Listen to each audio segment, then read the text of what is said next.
Okay, so we'll get started with today's session. Thank you very much for joining in terms of this particular topic, in terms of iGaming and all of that good stuff around encouraging user behavior and trying to get people to ultimately be more personalized too. So I'm joined today by Cameron Calder. Cameron is all things in terms of Hype Digital. So Cameron, do you want to introduce yourself to our audience today? Yeah. Hi, everyone. Very, very excited to be here. We've got some amazing knowledge and tactics and some conversion ideas that we're going to be sharing with you today. As Simon mentioned, I'm Cameron Calder, founder and CEO of Hype Digital. We are a conversion optimization agency, and we specifically focus in the iGaming and e-commerce space. So we've got a lot of cool work that we've done over the past 6 years or so. All condensed into a very small deck. So excited for today.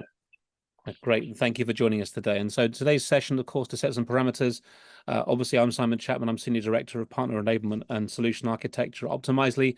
My role here is to educate and inform on our products so that people understand exactly the best practice in terms of using our products to drive the kinds of campaigns that they would like. So it's a pleasure to speak to all of you today. So in terms of today's session, Cameron, it's over to you in terms of your first part of the session. You'll go through, obviously, those magical tactics that you've got. Then we'll have a piece from me in terms of personalization. So, Cameron, over to you. Great. Let me get this to full screen so we can all see.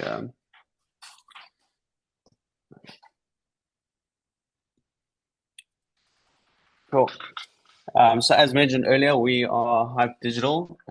We specifically are a conversion agency, and this is made up of two powerful aspects of our business focused on driving very high quality traffic to websites and then optimizing that website experience to enhance the user experience and increase the amount of revenue coming from the website. We have generated, over $335 million in revenue from over 140 brands, working with very powerful brands in the iGaming space like Interbet, Fancy Go, and a whole bunch of others. What I want to take you guys through today is just, why even bother with website optimization in the iGaming space? Like, what is it about website optimization that is valuable to your business? And if you look at a typical marketing funnel like this, specifically in the iGaming space, the industry standard for conversion rates is only 3%. So if you think about all these marketing efforts that you guys are doing, from affiliate marketing, from paid ads, from emailers, all of these traffic generating campaigns that you guys are running is resulting in only 3% of impact to your business. So you can look at this and go, well, let's just buy more traffic and let's just send more traffic to this website experience where we have all of these people that could potentially turn into players. But it's kind of like looking at a traffic jam. If there's only one road that you can take and you pile more cars in, you're only going to create a bigger traffic jam. So what we want to do is we want to focus on opening up that traffic jam and creating a better website experience. So the original traffic that you're driving and all this marketing efforts that you're doing is reaping the rewards of an amazing website experience that results in more players. So if you guys are trying to acquire registrations for your iGaming website or increasing your amount of deposits or the deposit value, the focus needs to be on that actual experience. What is it that they like about you? Why do they like about you? What's stopping them from taking that desired action? So we need to be removing that friction that stops these website visitors actually becoming players. And on the positive side, when you look at this, if you enhance this website experience, you can take this 3% of your total marketing efforts turning into players up to 6%. And that might look like a small lift, but that 3 to 6% will result in doubled your actual revenue. So that's extremely exciting work that can be done on your site, and very simple work that can be done to do this. And this amazing stat that we pulled out from loads of research and thousands of different websites that have run these campaigns is, when you look at the basics of it, if you increase your website conversion rate, so that's the amount of visitors that land on your site to the amount of visitors that be converted into depositors or players. If you just increase that by 15% year on year over 5 years, you'll double your revenue. So if you're doing $1 million this year, you increase your conversion rate to depositors by 15%. If you do that 5 times over the next 5 years, you'll be turning that $1 million into $2 million. So that's the kind of exciting field we're playing in. And you know, when you look at this and you go, well, how do we create these conversion ideas? You know, we have this website, we're driving all this traffic, but where do we start and where do we end? And what does that look like? So I'm sure some of you guys have, you know, all these different kind of heat mapping tools, or you have an analytics tool that you guys are looking at, and all these data points are a bit all over the place. And you might find a drop off on your registration page, or you might find a user recording of someone struggling with filling out the form. All of those things need to be aggregated into one place, and that forms your data analysis piece. So analyzing specific areas on your website and putting that into a conformed environment where you can draw insights from. So you're going to find people struggling with your registration page. You're going to understand why they're struggling based on, you know, user behavior, softwares like the heat mappings or the user recordings. And based on that, you're going to create specific hypotheses as to how we're going to fix that. So these are your kind of conversion ideas. And based on those conversion ideas, you're either going to fix it, so a website error, or you're going to go into 2 potential optimization routes. So the one would be running an experiment, like an A/B test, or going into a more advanced user personalization. And Simon has some amazing tactics that he's going to share with you guys as to how you can personalize your website to increase the amount of players or the players making actual deposits. So if you can look at this as a very constructed framework, we have up at the top a data analysis piece, all your data feeding into one single environment, analyzing that into insights, and the outcome of that is creating these conversion tactics. And the loop continues. So once you run these experiments, you're going to have data, you're going to analyze those data, and you're going to continuously run these experiments and personalization campaigns. And when you look at this, you go, well, why should we test? We've got all this data. Why can't I just implement this? You know, I know that there's a friction point happening on the registration page. I'm just going to fix it and push that live. So we've done that framework. We've got all the data, and we've run tests like this. So this is a standard A/B test. This is on a deposit submission page. And the test we ran here was, is it easier and more convenient if someone has predefined deposit amounts that they can click on and submit in order for them to make payments? So instead of them manually having to enter their deposit amount, can we add a 25 Rand or, you know, a $1, $5, $100, and $200? Can we add that to make this experience more seamless? And we had all the data to back this up. We had beautiful heat maps. We had some surveys notifying us that, you know, people really want a better, more simple way of optimizing this actual page. And what happened is we had a 22% decrease. Sorry, this is supposed to be a decrease in results here.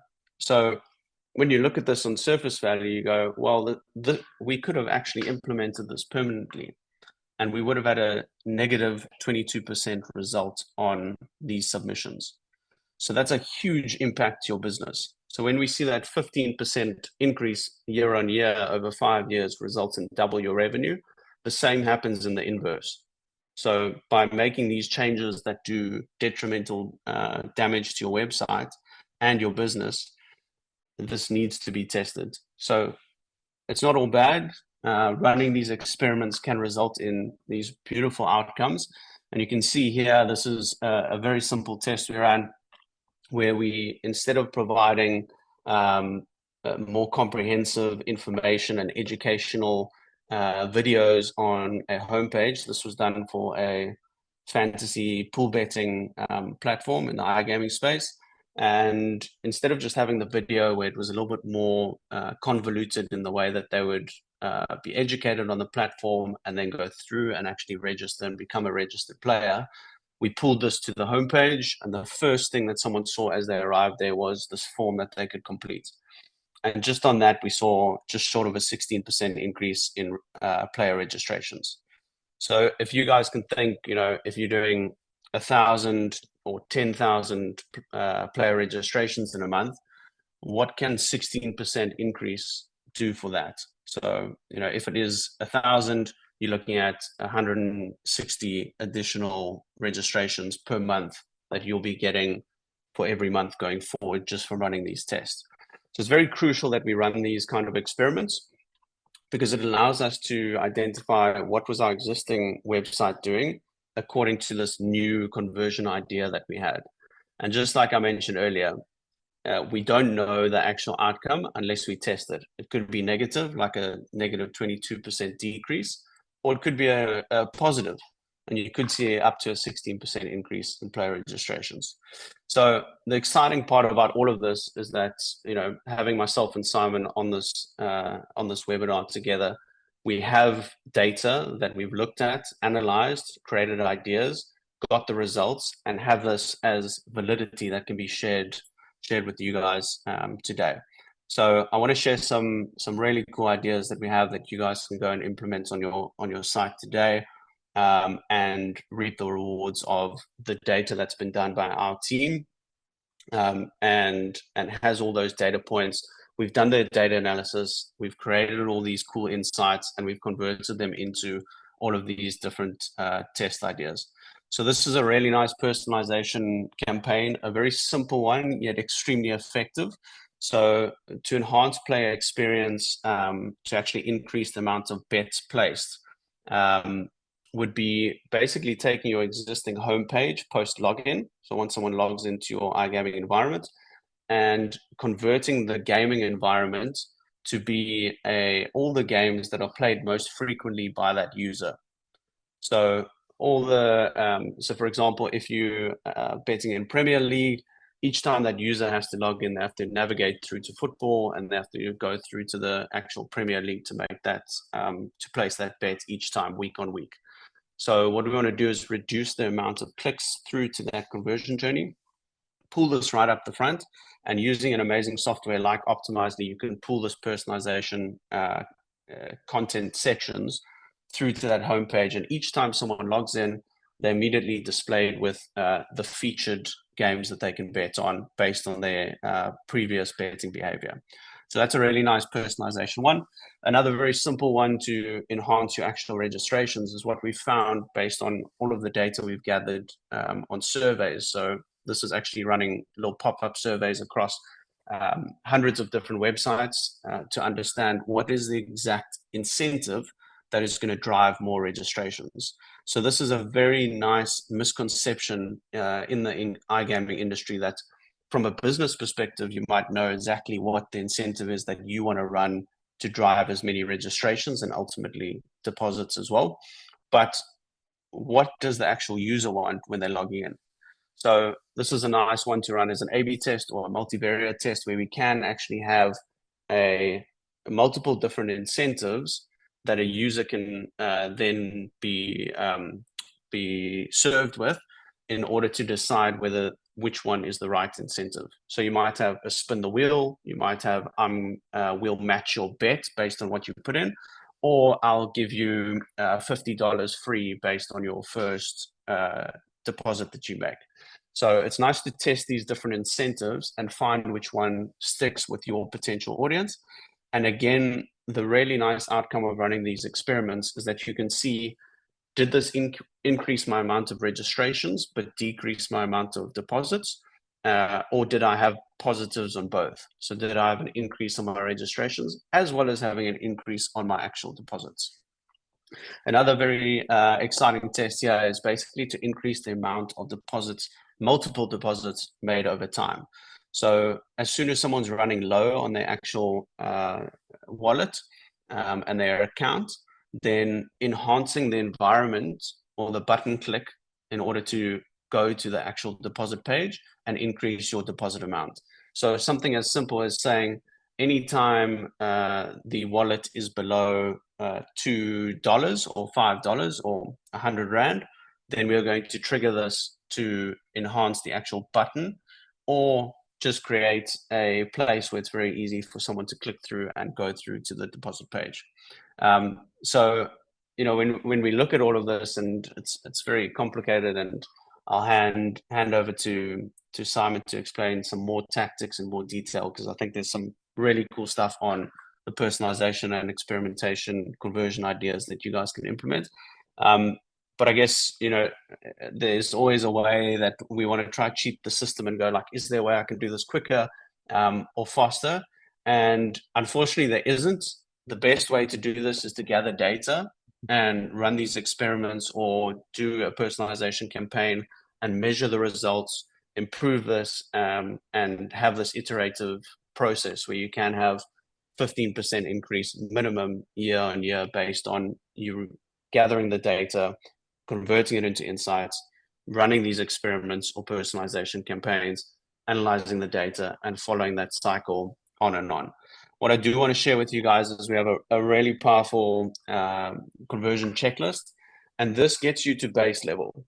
So again, everything must be tested in a live environment to see the results according to your current website and how these conversion ideas can impact them. But we do have a really nice conversion checklist that you guys can use today. It also provides you with great insights as to how you benchmark against other iGaming conversion websites. So you can drop me a mail here. I put my email address. You can take this down and just shoot me a mail if you want access to this, and we can grant you guys access and you can use it free of will. Try compare your website exactly to these numbers and provide us some feedback. But there's some really powerful insights that we've used, and we've generated this based on the past 6 years of analyzing these websites. So I'll hand over to Simon to take over here and share some epic insights that he's generated from, I think it was 127,000 experiments. That's right. Yeah, absolutely. So, thank you, Cameron, and thank you for going through that detail with us. So in terms of today's, obviously, session, thank you for all of that massive insight in terms of different tactics that can be used. What we'll do is we'll expand on that a little bit further to go into that in terms of a bit more detail from the Optimizely perspective. So in terms of my role and my background, just to say very quickly as an introduction, my name's Simon Chapman. I lead our partner enablement and solution architecture department at Optimizely. And so my role is to be a subject matter expert in terms of what we do around our products, in particularly around personalization. So what I wanted to do is set the scene around some of the research and the things that we see as well in the marketplace. And this really dovetails into what Cameron said earlier in this session, which is that people expect a personalized experience. And so this isn't my opinion, it's the opinion of respected analysts. So Accenture, Smarter HQ, and others. And so people expect personalization in general, whether that's in gambling, gaming, or any industry for that matter. They expect the fact that they want brands to engage with them, to offer recommendations, and when they do that and they are personalized, you're going to get much more in terms of a personalized experience, but getting willing advocates for people to share behavioral data, personal data, other things as they're interacting with that brand. And so the thing is, for sharing data and giving a good experience, then obviously that reap the rewards. Now, however, of course, people don't feel they're getting one. So this is the reason for this conversation today, of course, which is that we can do more around how we talk to, how we test, how we experiment, how we personalize to whoever we're talking to, and give me a great understanding as an individual of the kinds of communications that we should be giving, the kinds of experiments we should be running, and the kinds of things we should be doing on the page or in the app. And so most people don't feel they're getting one. Now, in terms of what it means, obviously, what should you be doing? And we'll talk obviously about tactics, as I think that's the most important thing for this session today. At a high level, it's all about dynamic relevant content. Of course, content should be fresh. It should be actually that it's being timely and fresh. And there's an analogy for that, isn't there, where the fresher the content and the more timely, the better offer, the more current the thing that you're doing, the better it is. People like to understand that they are being talked to, as it says, like they're the only person in the room. So when it is a personalized offer, it should be one. And so secondly, on top of that, it should be, if you're doing things that aren't working, well, don't do them. And some people persevere with bad experiments. They keep going in the hope that something might change. Actually, probably it won't. But the whole point of a test is actually to test, to try, to see, and to test your hypothesis so that if something doesn't work, then you can try again and refine that. So the next time you test, maybe you'll have better success because you can use what you did to ultimately refine what you do in the future. And ultimately, it means defining positive outcomes. So it means that actually, when you are looking at what you want to do in terms of what you should expect to happen, it should be that it should be positive behavior, i.e., people increase the amount of times that they bet, or the size of wallet share is higher, or the frequency they return back to the site or the app increases because of those hypotheses. So defining a positive outcome, effectively knowing what to expect and how you're going to drive behavior. Now, with that, let's get into some tactics. And so, simply put, it might be that you start actually to then look at segmenting your database by demographic. So within our platform, and of course, how you can do that is you're looking at maybe things that you can infer about those individuals. So it might be you want to understand, well, who are they in terms of particular characteristics about that individual? It could be location, for example. It could be things around maybe where they were when they last made a bet, or maybe the particular device that they choose to bet with. So you talk to them on the channel that they most interact with you. That's quite important because then you can get things around time of day in terms of particular promotions when you're going to catch them. No point promoting an offer to them when you know they won't be looking or won't be engaging with the brand. Additionally, the language, often forgotten about, but actually that choose the language or choose the particular localization that you want to actually talk to them in the language that they choose. And so you can infer that again from the device, but then you can use the right language to talk to them with the right offer, with the right experiment, with the right personalization. And thirdly, of course, and Cameron's touched on this already, the wagering and gaming behavior. So therefore, if you know that someone is a first-time visitor versus someone that's a repeat visitor, you can collect tags, collect attributes as they are interacting with the site, with the app, and then use that to influence what they see in the future. The idea is simple. If you then collect those tags, and you can do that through Optimizely, where you collect lots of tag information about previous behavior, you can then use that to then refine the next time that you see that individual. So what it means is you can then identify the most valuable customers. And so it means that you can look at them and then look at other lookalikes. And that's through audience management, audience building, where you can see who those individuals are and subsequently target people like them because they have the characteristics that you want. Now, we do that across a wide variety of industries, but in particular with this one, it might be that you know that someone who repeatedly gambles or bets on particular things like a sports book or a particular favorite team, or they go on a particular slots or any other gaming pieces that they do that basically make sure that you target them with offers that are things that they will genuinely respond to rather than things that they won't respond to. So how do you do it? By building audiences, looking for people that are like them and building those cohorts. And what it means then is you can then do cross-product gamification. So you can increase, hopefully, customer lifetime value because you're talking the right message, the right personalized thing to those audiences because you defined them. You can then have bonus campaigns, as it mentioned. So, for example, profitability, having campaigns attached to people that will hopefully much better respond because you've identified them through those audiences. And then hopefully a seamless customer experience across all your verticals. So maybe how you build out those audiences. Now, there's some individual tactics. Getting to that, of course, can be done through integrations. And I know we talked about this briefly earlier, but I think it's really important to say, well, how do you build your intelligence in terms of getting to the kinds of things that you would like to do? Integrating and collecting data is huge in terms of influencing this outcome. So it might be we look to use Google as a good repository. Now, Google read other providers too, but obviously we have an alliance with Google, so I would choose them to begin with. And getting information from ads, from PPC, from Google Dimensions in analytics means that you can understand previous user behavior. What did they click on? Were they retargeted to? Did they respond to particular campaigns? We can collect that information Optimizely and then subsequently use it to drive experiments and drive personalization. And then when you're done, maybe you want to push this to BigQuery for further analysis, or use BigQuery to begin with and use that to actually do analysis where you define the right kinds of campaigns to then target people with the right experiments and personalizations. So Google can be your friend and ultimately give you lots of information to then drive this behavior.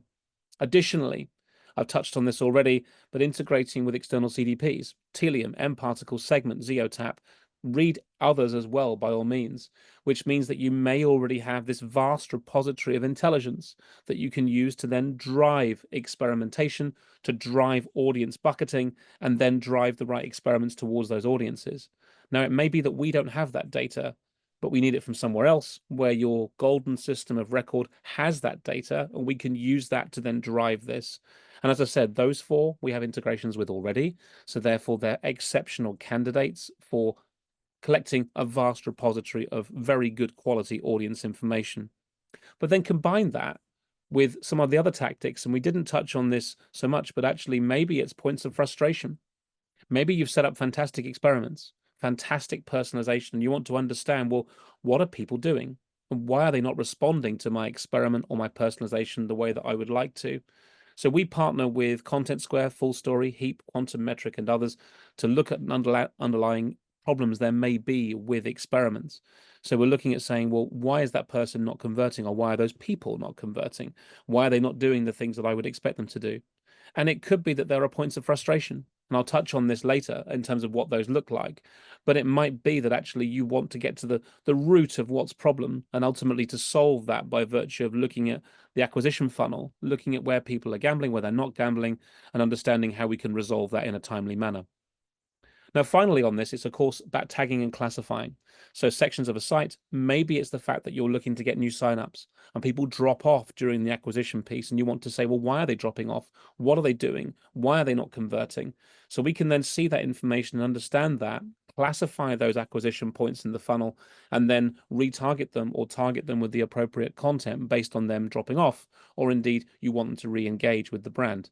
Now, that's really important. And we do this, as I said, across a number of different industries. But in this particular example, when we're talking about getting someone to gamble or bet for the first time, it may be we want to reduce the points of friction. We want to see where they got to in their steps of their process by tagging, classifying, and ultimately identifying the various steps in the process. So we can do that and then ultimately give them the appropriate personalization as they're doing it. Now, one thing that you may want to do as well is actually then start to understand, well, how can we personalize? Of course, it starts by virtue of having maybe personas set up. Now, I don't know if everyone does this as a particular thing, but I quite like this approach where you build out these affinity maps where, in this case, you can see a sports book and maybe you've got subscriptions and you've got maybe the number of times that David has bet in the last month has been 6, and therefore lives in Johannesburg, and his favorite football team is Liverpool, for example. So there's characteristics there in terms of what we can understand about David. Now, why do I like this? I like this because you can start to understand lookalikes. You can understand people that are like David, but also others that are like David based on characteristics about them. Maybe personalizing an offer. For example, the Liverpool match is on next week. Therefore, I'll maybe want to organize a campaign where I target David with the appropriate content. Maybe it's the fact that he's really interested in cricket. Therefore, I have an offer around that. How do I know it? By tagging. I then start to use this intelligence to drive the kinds of experiments based on where David, in this case, interacts or doesn't interact. And I can build out those kinds of understandings. Now, this drives behavior because then you can identify other people that are like David and then build lots of campaigns around them. But where it goes a step further, as Cameron mentioned already, we've got research that supports what we do. And if you haven't read this already, please go to our website and look at our research paper in terms of where we analyzed all of the people that use our software. In this case, we took a subset of those and we understood all of the kinds of experiments that people are running, anonymized that data, and then took the outputs from that in terms of exactly, well, what kinds of things are people doing? We looked at the leveraging of analytics. So in this case, we're looking at where people use analytics like GA or others, and looking at heat mapping tools. So Content Square, Quantum Metric, Full Story, etc. And we looked at where they can benefit experiments and drive personalization. And you'll see the outputs of those particular things are huge. So therefore, expected win rates goes without saying. We can analyze the behavior, we can drive behavior. And so with integrating CDPs, the same, where we can get intelligence in terms of data, we can then use that to drive expected impact, improve win rates, and improve ultimately the average uplift. Now, as you see from the source, that's our own definitive source. 127,000 tests across 1,100 companies. We analyze that, and that's a research paper that you can find on optimizely.com to get more information about it. But the point is simple, drives behavior. Now, the next question I'm always asked is to what to test for, and ultimately what not to test. And you can see this in terms of different things that basically might be done. And so Cameron has some wonderful examples there in terms of actually different things that you may do from A/B tests and beyond.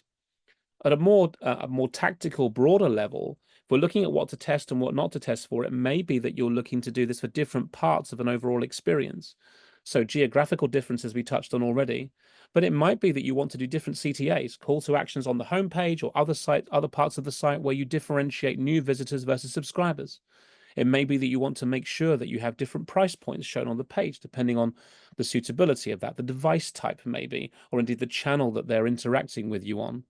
And it may be that you want to test different promotional formats. I quite like this one because it may be that you want to make sure that the right promotions are being responded to by the right audiences.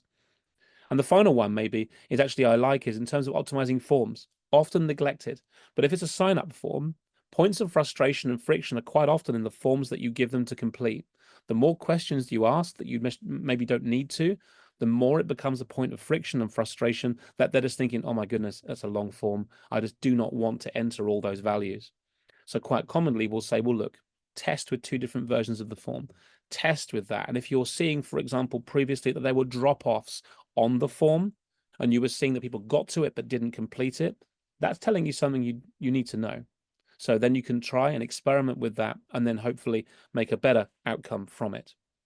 Now, what not to test for? Of course, it goes without saying, please don't test on things that get low traffic. It'd be difficult to form an opinion with.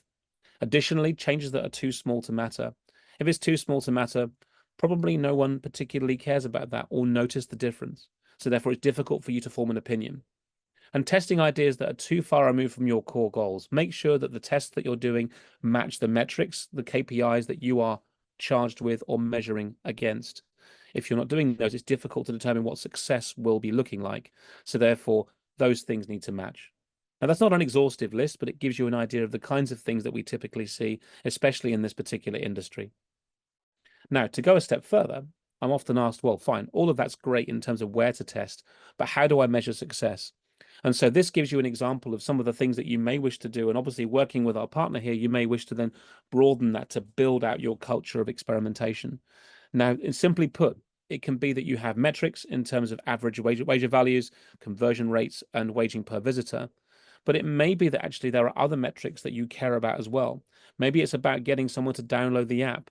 Maybe it's about someone that ultimately wants to generate new leads, generate new people that interact with the website or with the app. Or maybe it's the fact that you want to make sure that people actually are decreasing the number of bounce and the return rates, so some of the more generic KPIs. The point is to measure and understand the right metrics and to make sure that you're measuring against them. And we routinely support these metrics. They are pretty standard to us. But these are combined with ultimately combining with a culture of experimentation and making sure that not only you have the speed, the quality, but also the coverage in terms of running the right experiments at the right times. So it's all about the fact that we want to make sure that when you're running experiments, that they're good quality, they happen at the pace that you would like, and that you can determine success of what the overall metrics should or shouldn't be. So the point of this is simple. The tactics that you saw before, combined with the metrics in terms of matched with the audiences that you've defined, should set you up for success so that you're doing the right kinds of experiments.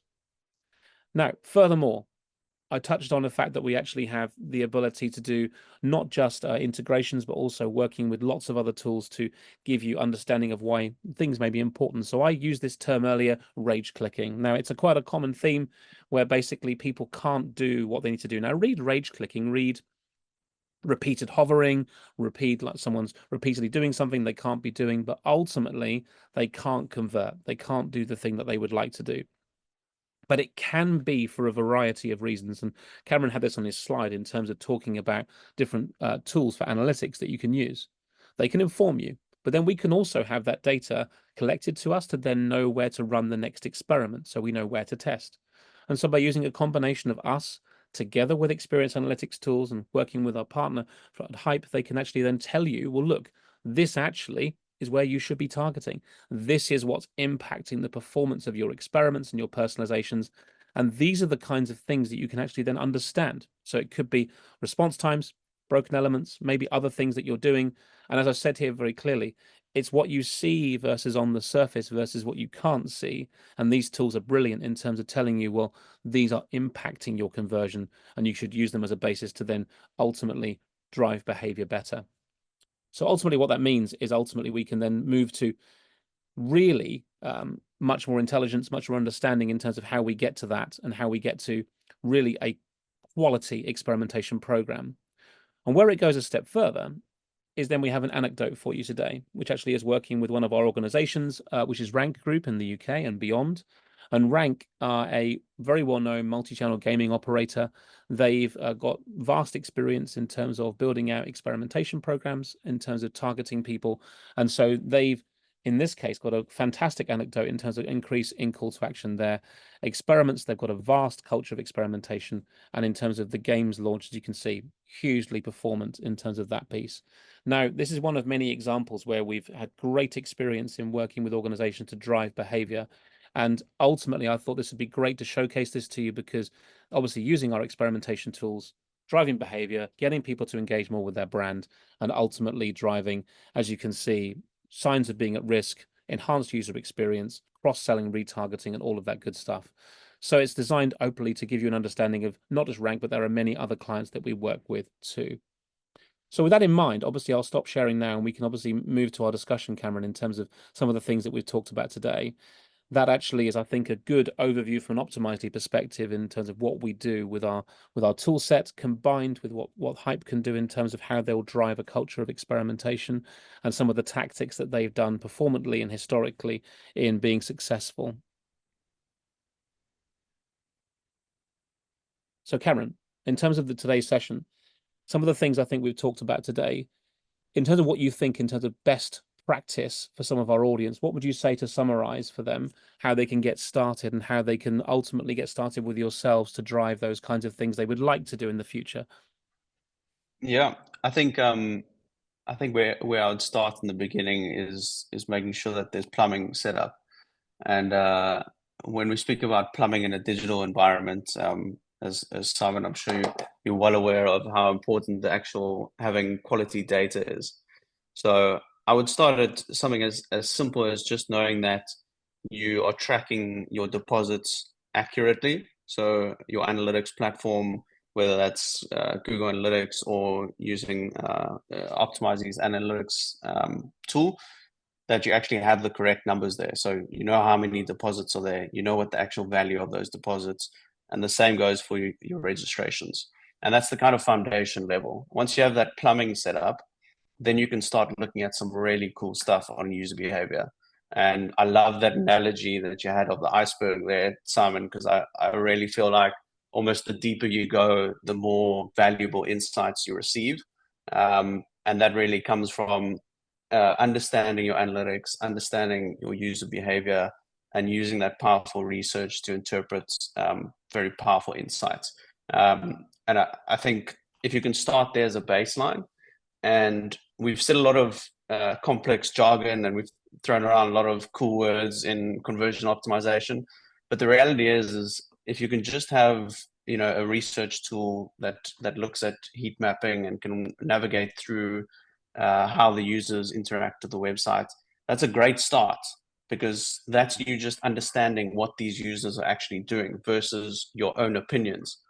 And we get so kind of bogged down on thinking that we know exactly what the users want versus just going, well, let's just ask them. And I think that's a very powerful foundation. Would you agree with that, Sarah? Yeah, I would. Absolutely. No, I think that's fair. And I think some of the things you suggested there, I like that iceberg analogy as well. It's good that I included it. So it's just in terms of what it means is you're right. It's a great starting point and a great place to actually then understand which experiments to run. So with that in mind, obviously some organizations aren't as mature as that in terms of building out their kinds of experiences and whatever. How would you suggest to get started, obviously, with on their journey if they maybe even aren't experimenting at all and they've never done anything before and they're looking to begin that journey? What would you suggest would be the starting point? Yeah, I think the actual entry into experimentation or running personalization campaigns is best done with people that have this kind of experience. Partners like ourselves that we have over 6 years that have been around running these experimentation campaigns and personalization campaigns. We have the historical data and the team to allow that kind of partnership to evolve. And what we found is, when we were first entering into the space of experimentation, it's always great to have someone who's been there before and made all the mistakes and seen where the potential opportunities are to fast track you up to that level that you need to be. And it's always great to have the internal capabilities of your business that they know exactly what the business needs. And when you kind of have this beautiful two circles combining like a nice Venn diagram of the ownership of what the business knows and what they want, and then the expertise of experimentation.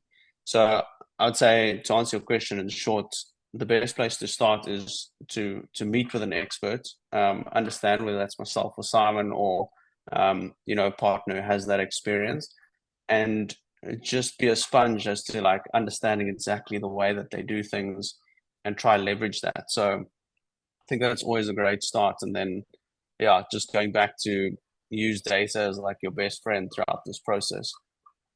That's great. No, thank you. And so one other question I have for you, then we'll look for questions from the audience in terms of how would this differ, do you think, in terms of people that are maybe app first versus people that are, on, their laptop or whatever, the differences in terms of tactics or differences in terms of ways people experiment across different channels? How would you expect that differs from your experience? Yeah, I think specifically on a website environment, you have the accessibility and the traffic that's a lot faster. So you have a lot of, I guess, first foot in the door kind of traffic that you can test on. So you get the people that are interacting and exploring versus the ones that are actually in the app environment. From an actual mobile app perspective, there's unbelievable work that can be done on the app experimentation. Simon, you mentioned earlier about like having similar characteristics as to what those users are doing and trying to find similar people to that. Yep. I think everyone in the iGaming space can agree that I want the 500K user and I want to find 100 of those more. So I think, especially in the app space, you have powerful data on the user behavior and kind of post login state, and matching that to a very powerful customer data platform. You mentioned some really great ones earlier.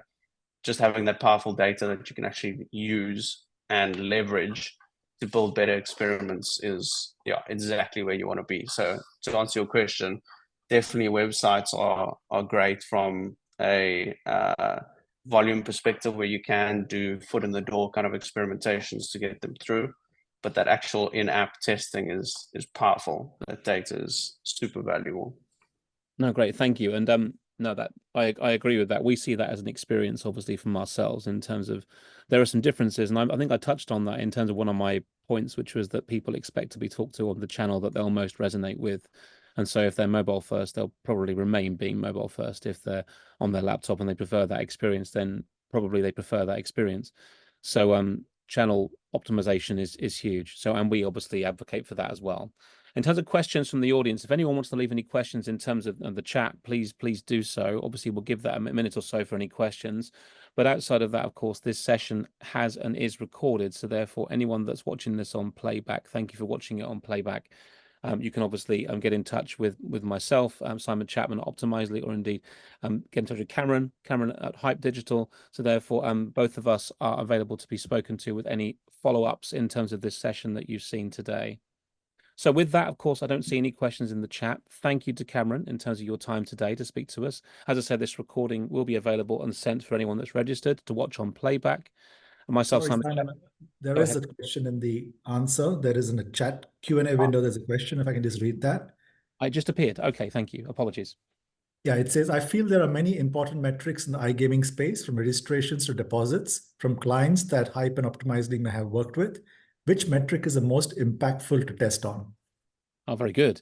Okay, Cameron. What immediately came to mind is that we've obviously had that statistic about what to test on and what metrics to look at. I don't know. I'm not sure if you remember that, Simon.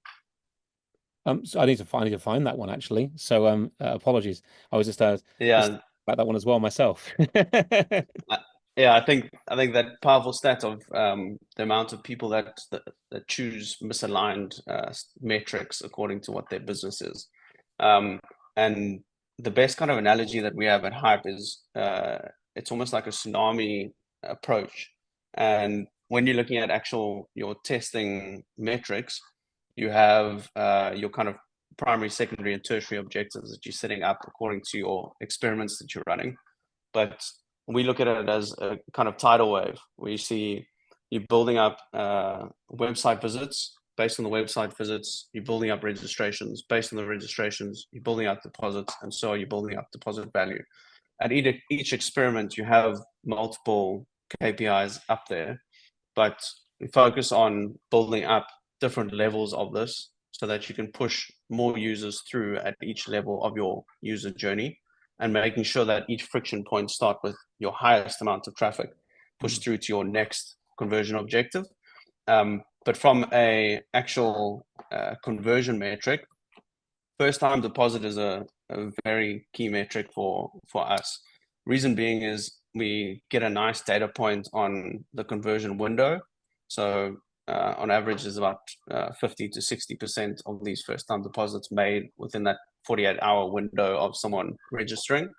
And then you kind of have the delayed 4 to 8 week latter, which is the last kind of 30 to 40% during that first time deposit. So for us in the iGaming space, it's a big focus of us, very much focusing on that first time deposits.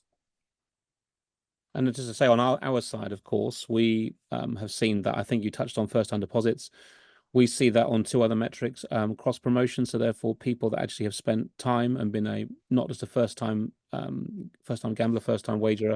Actually, they've been many times. Is the cross promotional activity. So that's what I touched on in terms of audiences and personalization, especially on new products. So you're launching a new product and you want to identify audiences of most people that would resonate with that. That's number one. Number two, actually returning people. So therefore identify them in terms of retargeting and get them to come back through a win back campaign.